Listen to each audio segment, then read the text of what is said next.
bouge pas, parce que là, si tu vas plus loin, il se décolle. Attends, voyons. Voilà. Top, pas plus, t'as vu, c'est un peu plus raide. Attends, bouge pas. Hein. Et là, c'est 5. 3 à droite, 5 à gauche. Normalement, à 13 cm, on doit toucher le mur quand on a une bonne souplesse de cheville. Plusieurs fois fracture de cheville, plusieurs fois de grosses entorses plâtrées. Ça explique peut-être cela.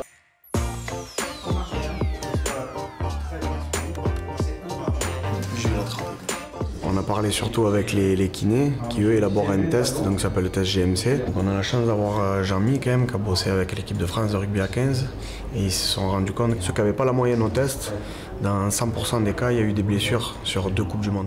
Jean-Mi il va sortir un protocole filmé, truc pour vendre après derrière des trucs, donc il s'en fout des soins, il s'en fout.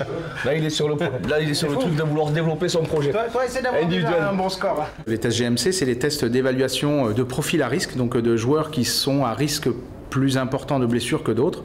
Donc c'est des tests de mobilité, de souplesse, de contrôle postural, de stabilité aussi articulaire.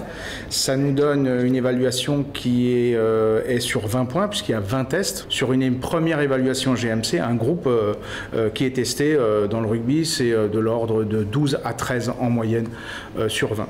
Donc ce qui est dans la moyenne du groupe, souvent un petit peu insuffisant dans ces sports de force où il y a du combat. Il faut que les poignets touchent le mur, tes lombaires touchent le mur. Allez, bien touché là. Force pas. Ouais, c'est un peu juste. Droite, oui, gauche, non.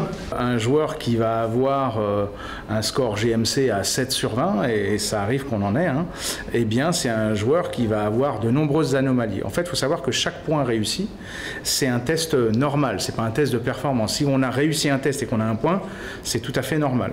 Index qui doit toucher l'omoplate gauche.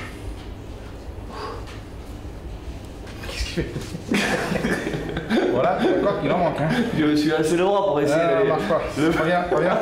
L'autre bras. Le plus haut possible. Ah, regarde. Là, ça fonctionne. Mais là, par contre, à l'ata. Ouais. Ce côté, c'est bon. Ton omoplate se décolle un peu trop. Donc, à l'ata à gauche et amplitude à droite. Les joueurs sont réévalués. C'est-à-dire qu'en fait, ça nous donne un point de départ, savoir quels sont ses points faibles et comment surtout on va l'aider pour qu'il améliore son score.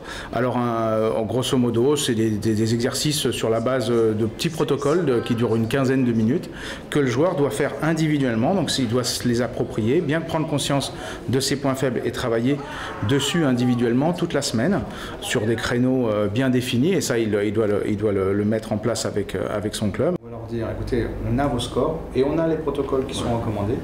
On vous souhaiterait vous les expliquer parce qu'il y a des objectifs et on les laissera venir. C'est-à-dire qu'on leur dira à tel moment, on choisira le moment avec Laurent. Demain, je pense que il y a ces créneaux-là qui sont prévus pour qu'on vous apprenne vos protocoles. Nous, soignants, notre objectif, c'est d'éviter que le joueur se blesse. Ça, c'est notre premier objectif. Mais bien sûr, aussi l'objectif secondaire, c'est qu'il soit performant. Et on sait qu'un joueur qui a des anomalies de mobilité, de souplesse ou de contrôle postural va être aussi moins performant. Donc, on sait qu'en améliorant ces points faibles joueur par joueur, on va aussi améliorer leur performance sportive parce qu'ils auront un meilleur contrôle de leurs articulations, un meilleur contrôle musculaire et donc une meilleure réactivité, plus de précision dans leur gestuelle. Voilà, ce sont des joueurs qui seront bien sûr plus performants.